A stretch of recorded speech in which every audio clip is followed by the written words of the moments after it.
नमस्कार दोस्तों, स्वागत है मेरे YouTube चैनल कमल स्कूल मैथमेटिक्स में।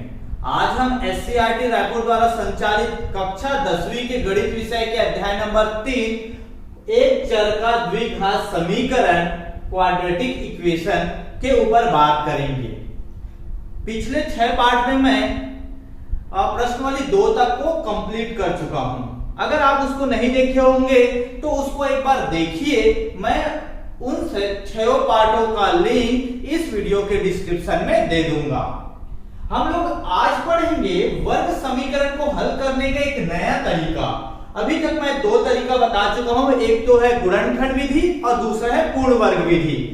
आज हम तीसरा तरीका को हल करने के लिए किस सूत्र की आवश्यकता पड़ती है उस सूत्र को हम लोग बनाना सीखेंगे।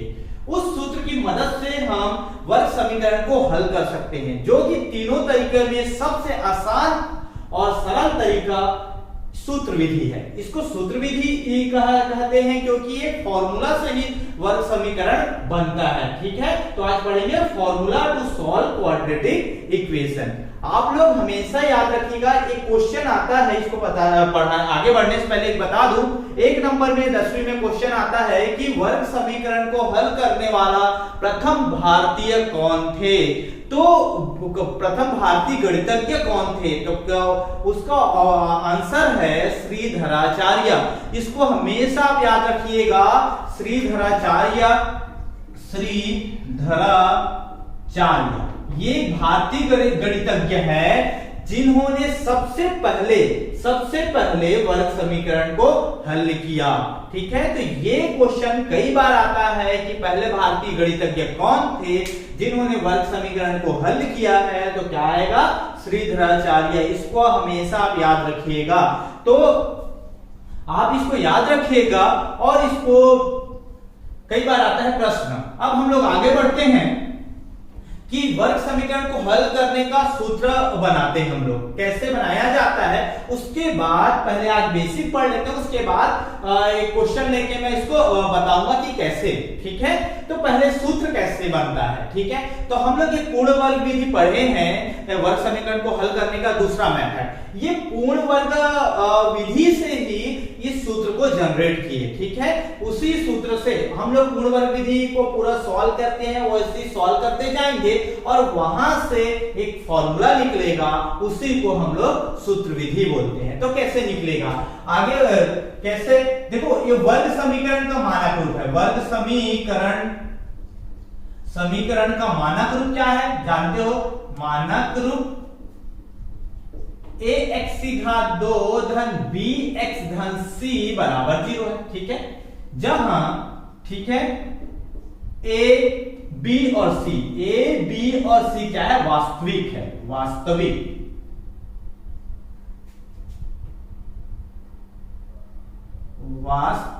ठीक है, वास्तविक अर्थात रियल नंबर। ठीक है, रियल। ठीक है, वास्तविक है।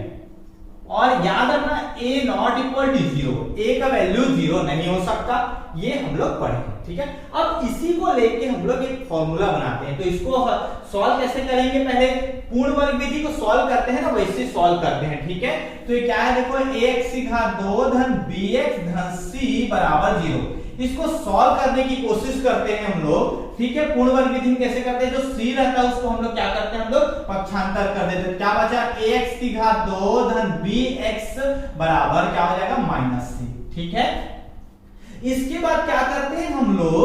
यहां पर जो x⁻² के गुणांक रहता है ना, उसको हटाते हैं। तो हटाने के लिए क्या करते हैं हम लोग? डिवाइड करते हैं a का। तो जब a का इसमें डिवाइड करोगे, इस तरफ a का डिवाइड करोगे, तो आपको राइट हैंड साइड में भी a का डिवाइड करना पड़ेगा, क्योंकि ये समीकरण है। तो हम लोग ऐसा देखो, ax⁻² धन bx बटा, अगर a कर रहे हैं, a का इधर डिवाइड कर रहे हैं, तो हमको इधर भी डिवाइड करना पड़ेगा। ये समीकरण, तो इसको अलग अलग करोगे, ax⁻² बटा a धन क्या हो जाएगा? bx बटा a, क्या हो जाएगा? -c बटा a। ये कटेगा, ये और ये कटेगा, तो क्या आएगा?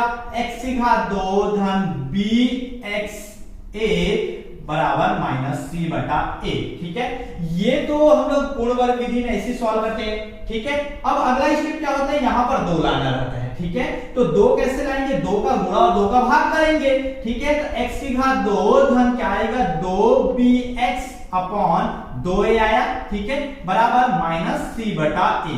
अब देखो इसके आगे क्या होता था कि इधर हम कुछ ना कुछ जोड़ते, किसी का वर्ग करके जोड़ते थे, तो अब किसका वर्ग करेंगे, तो हम लोग फॉर्मूला जब बनाते थे, मान लो यहां पर मैं ई और एफ लेता हूं, ई और एफ का होल स्क्वायर का फॉर्मूला बनाएंगे, क्या होगा ई का square plus 2e(f) plus F square, ये फॉर्मूला है, ठीक है। तो ये फॉर्मूला है, इसमें a प्लस b क्यों नहीं लिया, क्योंकि यहाँ पर a है, ठीक है, और यहाँ पर b तो भी है, इसलिए मैं e और f ले लिया, दूसरा चर राशि ले लिया, ठीक है। आप ले सकते हैं। तो यहाँ पर देखो, आप लोग देखोगे तो यहाँ तो x स्क्वायर है, ठीक है, a का वैल्यू, e का वैल्यू क्या हो गया x, ठीक है। अब यहाँ पर f का वैल्यू क्या आएगा, देखो f का वैल्यू यहाँ पर तो 2 आ गया, ठीक है, 2 आ गया, e का वैल्यू कितना है, इसमें x है, ठीक है। तो e देखोगे 2 है, e का वैल्यू x है, तो f का वैल्यू कितना बचा b बटा 2a, मतलब f का वैल्यू क्या आया b बटा 2a, ये आया f का वैल्यू कितना है b बटा 2a। तो हम लोग क्या करते हैं, फिर यहां पर देखो यहां तक हो जाएगा, f का वैल्यू क्या आएगा b बटा 2a, ठीक है, b बटा 2a। अब यहां पर f स्क्वायर करना है, f स्क्वायर मतलब b बटा 2a का दोनों पक्षों में क्या करना है, जोड़ना है, ठीक है। तो आप क्या लिखना, b बटा 2a का स्क्वायर, ठीक है, स्क्वायर है ना, को जोड़ने पर, दोनों पक्षों में जोड़ने पर लिख सकते हो, दोनों पक्षों में जोड़ने पर, ठीक है। जब जोड़ेंगे हम लोग इधर, तो x स्क्वायर आया plus 2bx upon 2a plus क्या आएगा, ये b बटा 2a का स्क्वायर, ये इधर, तो इधर भी हमको क्या करना पड़ेगा, a है प्लस b बटा 2a का स्क्वायर, ठीक है। यहां तक तो समझ में आया होगा आप लोग को, ठीक है।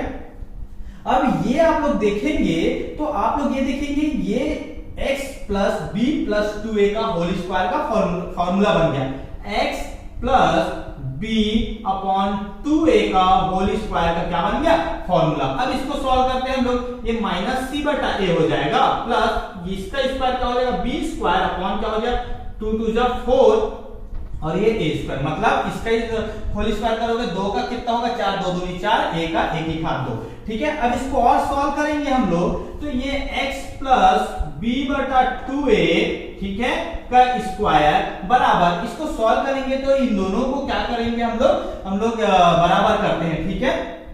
तो आप इसको अगर क्रॉस मल्टीप्लाई करके भी आप लोग इसको सॉल्व कर सकते हो, अगर ऐसा करना चाहते तो a और a स्क्वायर का उत्तर, यहाँ 4 है और यहाँ पर 1 है तो 4 आएगा, ठीक है, और यहाँ a और a स्क्वायर में जो बड़ा रहता है उसको लिखते हैं, ठीक है, दोनों में, तो ये आएगा उसका लघुत्तम आएगा, ठीक है, तो ये आएगा।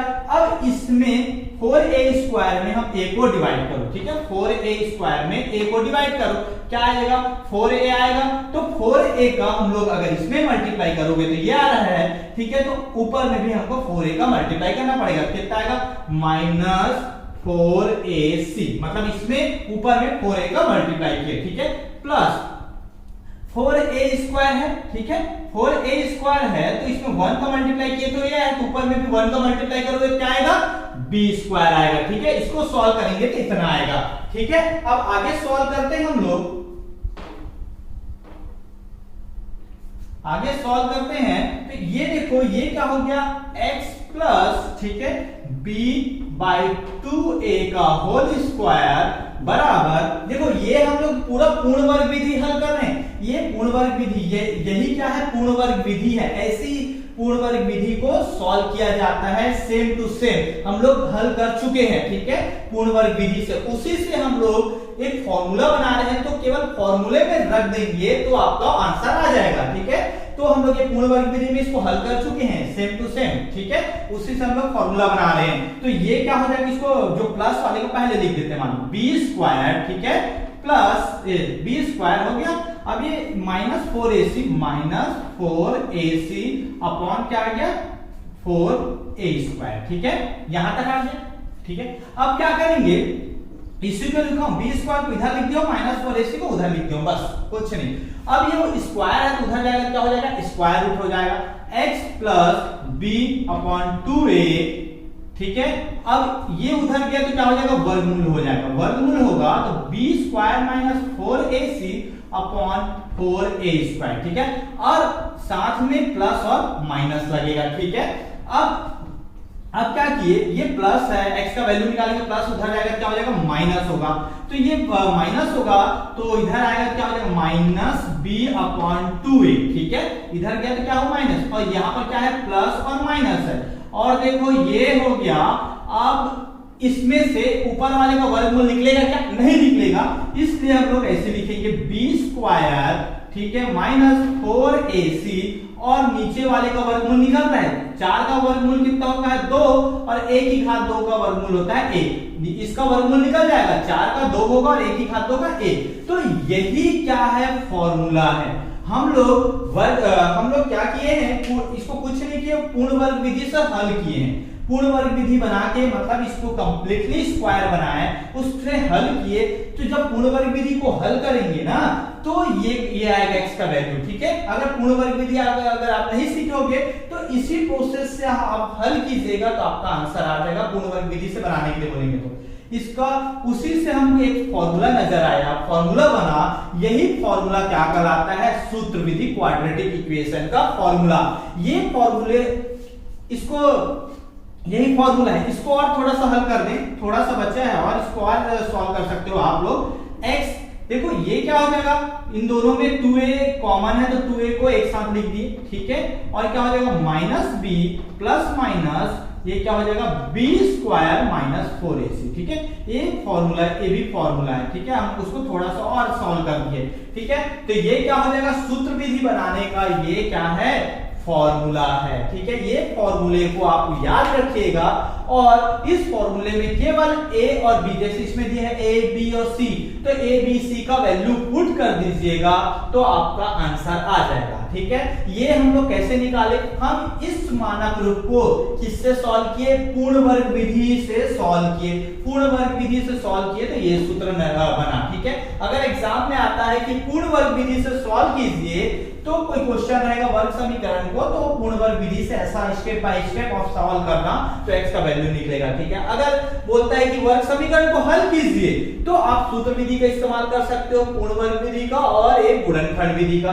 तो ये पूर्ण वर्ग विधि बनाने का मतलब ये सूत्र विधि से वर्ग समीकरण को हल करने का एक फॉर्मूला बन गया, ठीक है। ये फॉर्मूले को याद रखिएगा। इसी फॉर्मूले से एक क्वेश्चन लेता हूं, उसको हल करने की कोशिश करते हैं, उसके बाद और कुछ बेसिक कॉन्सेप्ट बताऊंगा इसका, उसके बाद हम लोग प्रश्न वाले 3 को बनाएंगे।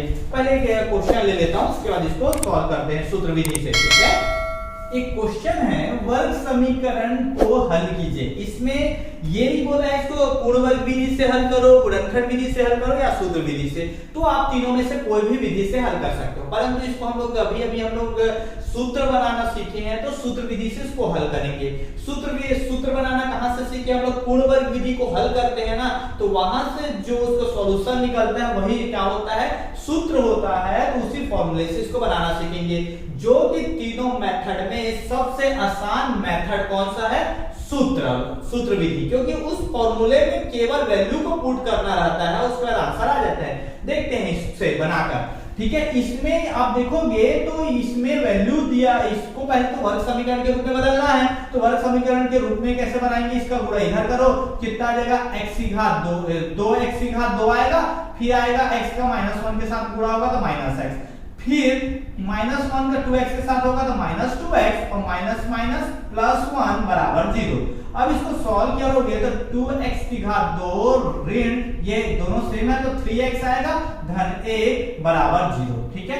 अब इसको क्या करना है, a b और c का वैल्यू निकालना है। इसमें a कौन सा है, b कौन सा है और c कौन सा क्या है, ठीक है। तो आप तो देख के बता दोगे a का वैल्यू 2 है, b का वैल्यू ऋण 3 और c का वैल्यू 1, परंतु ऐसा नहीं, आप तुलना वर्ग समीकरण के मानक रूप से तुलना करके आप लोग निकालना, समीकरण के मानक रूप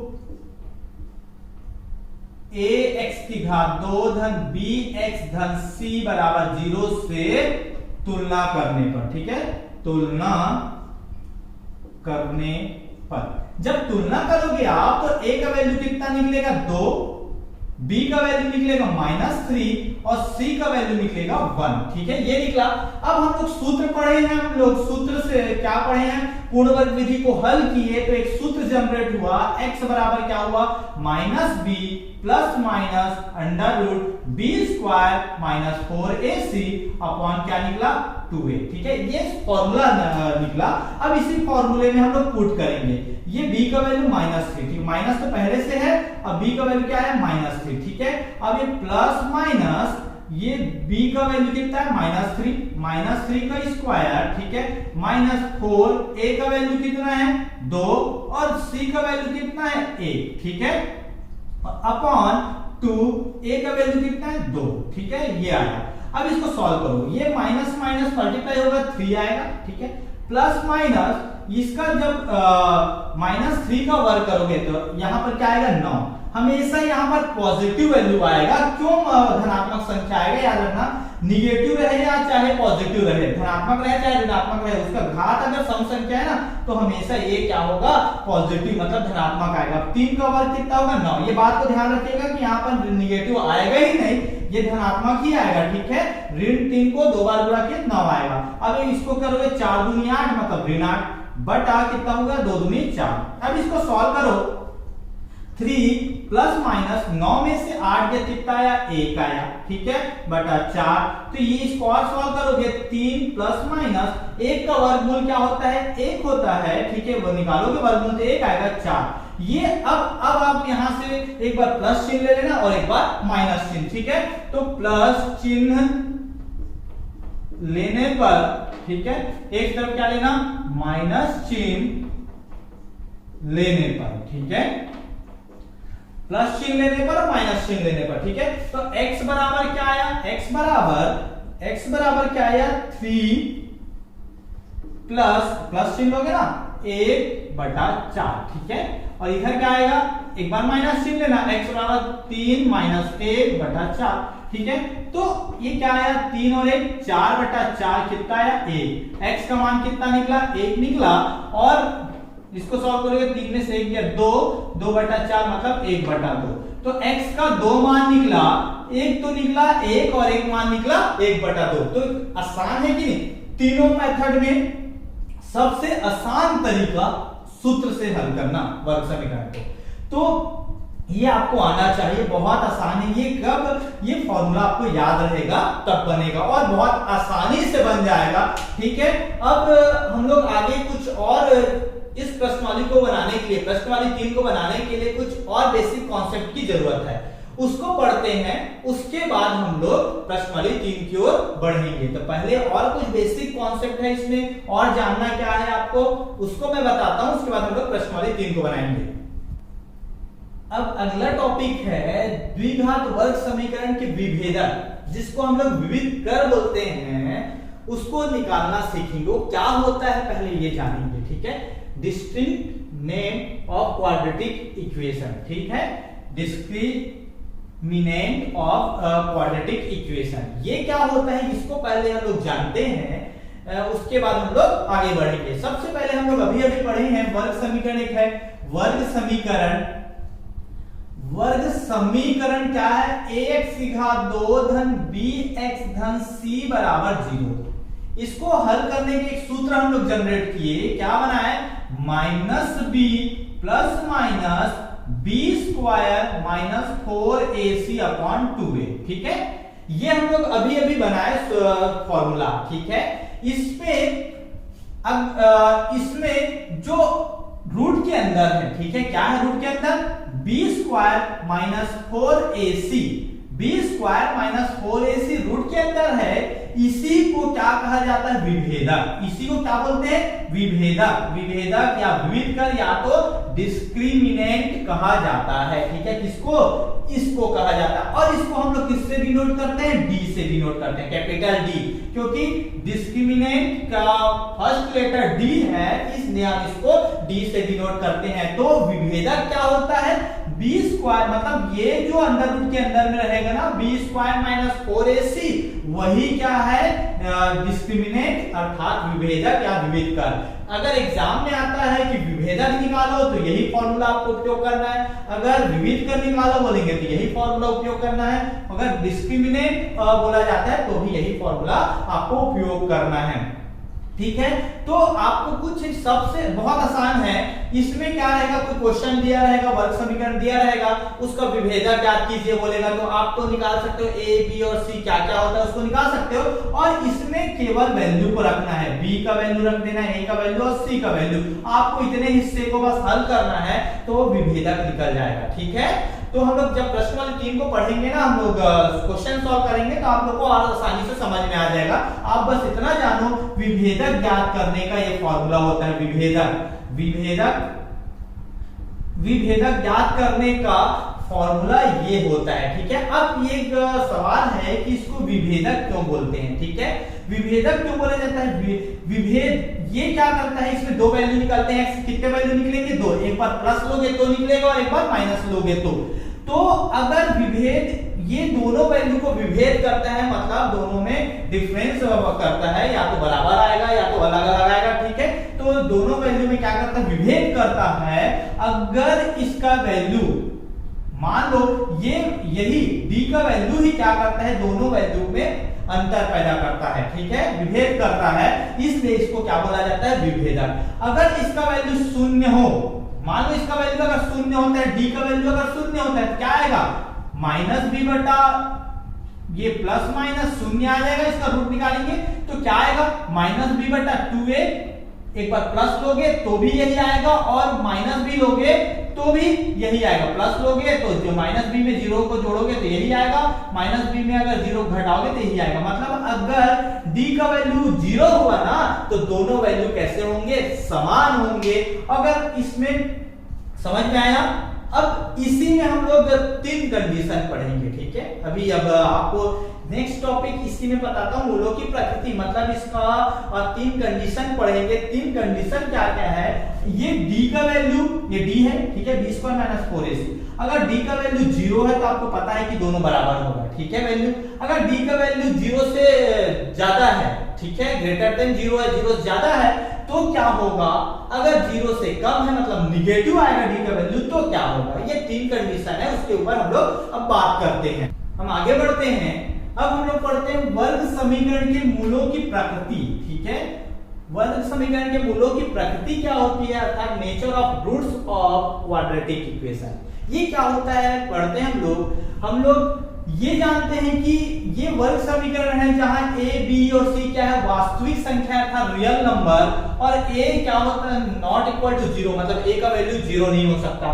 तो हम लोग इससे हम लोग एक सूत्र बनाए, मूल ज्ञात करने का सूत्र बनाए, रूट ज्ञात करने का एक सूत्र बनाए।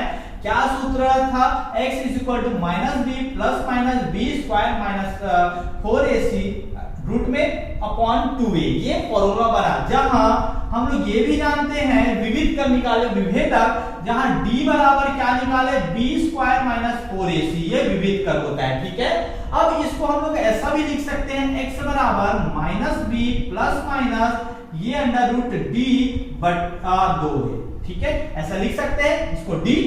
ठीक है, ये एक है। अब इसमें 3 कंडीशन हम लोग पढ़ने वाले हैं। पहला स्थिति मतलब केस 1, कंडीशन 1 क्या है, जब इस d का वैल्यू ना, पहला ठीक है, d बराबर अगर 0 लेते हैं तो क्या आता है, देखो अगर d का वैल्यू 0 लेंगे तो सॉल्व करके देखते हैं कि क्या आता है। तो x बराबर कितना होगा, minus b plus minus d का वैल्यू 0 लोगे तो क्या आएगा, ये 2a, तो ये कितना आएगा, देखो ये 0 हो जाएगा तो minus b plus minus 0 upon 2a, एक बार प्लस चिन्ह लेना, ठीक है, और एक बार क्या लेना, माइनस चिन्ह। ठीक है, ऐसे सॉल्व करते हैं हम लोग। प्लस चिन्ह लोगे तो x बराबर क्या निकलेगा, देखो माइनस बी प्लस लोगे प्लस 0 अपॉन 2a, ठीक है, तो बराबर क्या आएगा, minus B upon 2a। x बराबर कितना है, माइनस बी अपॉन 2a, और माइनस लोगे तो क्या आएगा, देखो x बराबर माइनस बी और ये माइनस 0 अपॉन 2a, अर्थात कितना आया, x बराबर माइनस बी अपॉन 2a। ठीक है, ये दो वैल्यू आया, x बराबर माइनस बी बटा 2a और माइनस बी बटा 2a आया। तो आप लोग देख सकते हो क्या देख सकते हो आप लोग, ये -b/2a आया, -b/2a आया। तो अगर पहला कंडीशन अगर इसका वैल्यू 0 आ जाता है तो क्या होगा, देखो दोनों वैल्यू कैसा आया, बराबर आया, ठीक है। तो दोनों वैल्यू कैसे आया, देखो दोनों वैल्यू तो वास्तविक है, दोनों वैल्यू वास्तविक है मतलब रियल नंबर आएगा, ठीक है। दोनों वैल्यू रियल नंबर आएगा अर्थात वास्तविक आएगा, और साथ में क्या आएगा, बराबर आएगा। तो पहला कंडीशन जब भी अगर d = 0 आता है तब d बराबर 0 रहेगा, तो वर्ग समीकरण क्या होगा, वर्ग समीकरण के मूल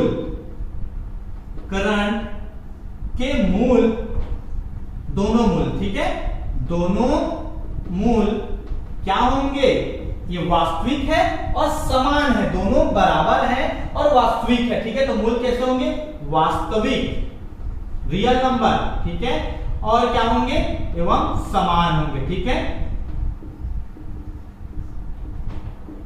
आपको रटना नहीं है, आपको समझना है कि देखो ये दोनों वैल्यू 0 की है तो कैसा है, दोनों वैल्यू बराबर आया तो क्या हो जाएगा, वास्तविक है, वास्तविक, ठीक है। एक तो वास्तविक मतलब ये रियल नंबर होता है, ठीक है, वास्तविक आएगा और साथ में क्या हो जाएगा, ये समान भी है, दोनों समान है। तो इसका कंडीशन क्या बना, अगर d = 0 आएगा तो वर्ग समीकरण के दोनों मूल कैसे होंगे, वास्तविक और समान होंगे, अर्थात रियल नंबर और क्या होंगे, इक्वल होंगे। तो रियल होंगे और इक्वल, ठीक है, ठीक है, एंड कर दो, रियल एंड क्या होंगे, इक्वल होंगे, ठीक है। रियल नंबर होंगे, दोनों मूल क्या होंगे, दोनों रूट कैसे होंगे इसका, इक्वल और रियल होंगे और इक्वल होंगे, ठीक है। ये पहला कंडीशन। दूसरा कंडीशन, दूसरा केस, ठीक है, दूसरा केस अगर d का वैल्यू ग्रेटर देन 0 है, मतलब 0 से बड़ा है अर्थात कैसा है, धनात्मक है, ठीक है, प्लस पॉजिटिव है, पॉजिटिव, मतलब धनात्मक अर्थात पॉजिटिव, ठीक है।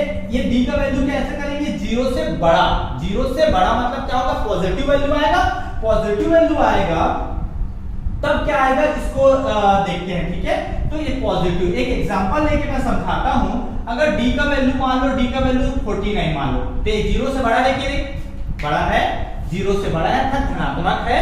तो इस कंडीशन में इसको सॉल्व करके देखेंगे तो तो क्या आएगा, देखो x बराबर, ठीक है, -b, ठीक है, प्लस माइनस ये d का वैल्यू पॉजिटिव मतलब 49, ठीक है, मान लो, ठीक है। अब ये 2a है, मैं a और b का वैल्यू नहीं रख रहा हूं, d का वैल्यू इसलिए रख रहा हूं कि इसको सॉल्व करते बने, ठीक है, कंडीशन, ठीक है। तो x बराबर क्या आएगा, देखो -b प्लस माइनस 49 का रूट निकलेगा 7 आएगा 2a। तो इसका दो वैल्यू निकल रहे हैं, x बराबर एक बार प्लस चिन्ह लोगे तो -b प्लस 7/2a, ठीक है, और दूसरा निकलेगा x बराबर -b माइनस 7/2a निकला।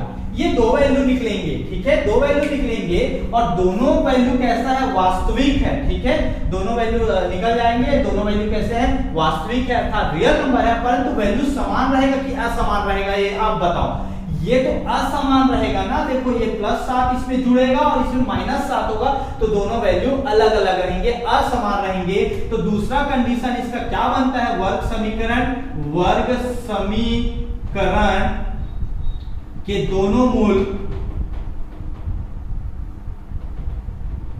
वास्तविक है, वास्तविक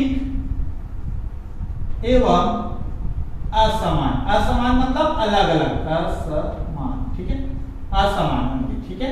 ये तीनों कंडीशन याद रखने हैं आप लोग को, ये तीनों कंडीशन, ठीक है, ये आता है क्वेश्चन, हम लोग प्रश्न वाली 3 को बनाएंगे। तो अगर d का वैल्यू अगर 0 आता है तो कंडीशन क्या होता है, उसको अगर d का वैल्यू 0 आए, 0 से अधिक है, धनात्मक है, तो क्या होगा, ठीक है। इसको ये असमान, ठीक है, वास्तविक, ये इसको डिस्टिंक्ट बोलते हैं, डिस्टिंक्ट, ठीक है, और ये वास्तविक तो जानते हो रियल नंबर, ठीक है। तो नेचर ऑफ रूट्स, अगर d का ग्रेटर देन 0 है, धनात्मक संख्या आएगा, 0 से बड़ा आएगा, तो रूट क्या होगा, दोनों मूल वास्तविक एवं असमान होंगे, अर्थात डिस्टिंक्ट एंड क्या होंगे, रियल होंगे, ठीक है, डिस्टिंक्ट होंगे और रियल होंगे, ठीक है। तीसरा कंडीशन आता है अगर d का लेस देन 0 आता है, अगर d का वैल्यू 0 से छोटा होगा कैसा आएगा, निगेटिव में आएगा, ऋणात्मक आएगा कि नहीं, d का वैल्यू 0 से छोटा है मतलब निगेटिव में निगेटिव वैल्यू रहेगा तो क्या आएगा, निगेटिव वैल्यू जैसे एक एग्जांपल देके d का वैल्यू मान लो -49, ये निगेटिव में है, तो इसको सॉल्व करेंगे कैसे होगा, देखो x बराबर -b प्लस माइनस -49/2a, ठीक है, d का वैल्यू माइनस निगेटिव में लिया है।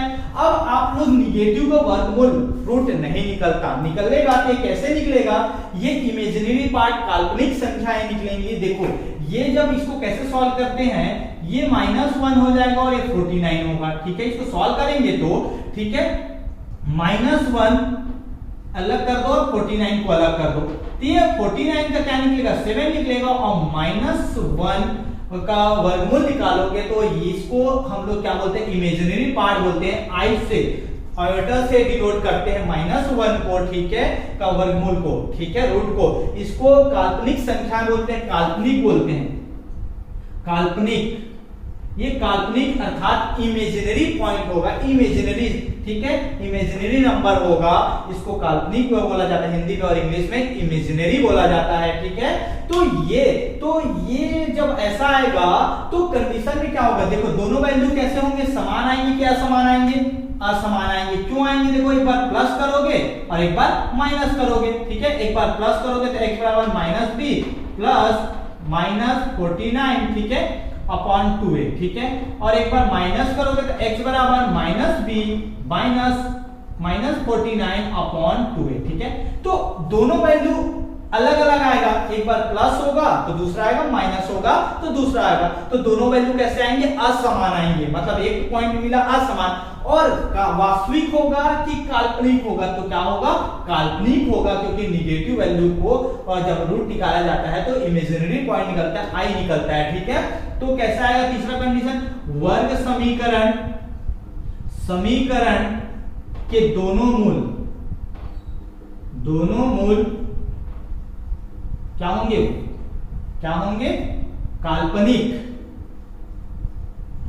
काल्पनिक का मतलब होता है वास्तविक जो ना हो, वास्तविक संख्याएं ना हो, काल्पनिक एवं क्या होंगे, असमान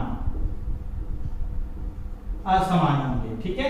आपको 3 पॉइंट याद रखना है, काल्पनिक को इंग्लिश में इमेजिनरी पॉइंट को इमेजिनरी नंबर बोला जाता है और असमान को तो डिस्टिंक्ट, तो क्या हो जाएगा, इमेजिनरी होगा और दोनों ये रूट्स क्या ऐसे होंगे, दोनों रूट्स कैसे होंगे, इमेजिनरी एंड डिस्टिंक्ट, ठीक है। तो ये 3 कंडीशन आपको याद होना चाहिए। तो मैं एक बार और रिपीट कर दूं, अगर d का वैल्यू विभेदक का मान अगर 0 है, वैल्यू 0 आता है, तो वो उसका नेचर कैसा होगा, दोनों मूल कैसे होंगे, वास्तविक एवं असमान अर्थात रियल एंड इक्वल। अगर d का वैल्यू धनात्मक रहता है, बड़ा रहता है 0 से, तो क्या होगा, दोनों मूल कैसे होंगे, वास्तविक एवं असमान, मतलब डिस्टिंक्ट एंड रियल नंबर होंगे, ठीक है। अगर d का वैल्यू अगर 0 से छोटा है, ऋणात्मक होता है, तो क्या होगा, तो वर्ग समीकरण के दोनों मूल कैसे होंगे, काल्पनिक एवं असमान होंगे, अर्थात इमेजिनरी एंड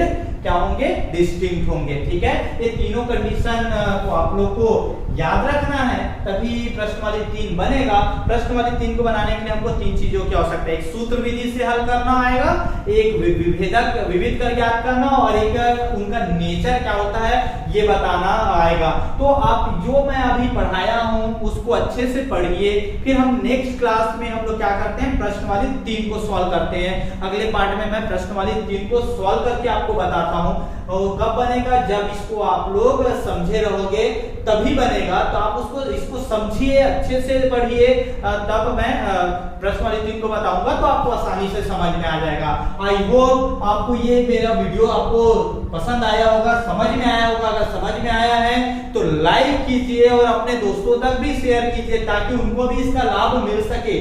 साथ ही साथ अगर मेरे चैनल में आप नए हैं तो सब्सक्राइब कीजिए और बेल आइकन को दबा दीजिए, ताकि जब भी मैं वीडियो अपलोड करूं तो आप तक पहुंच सके।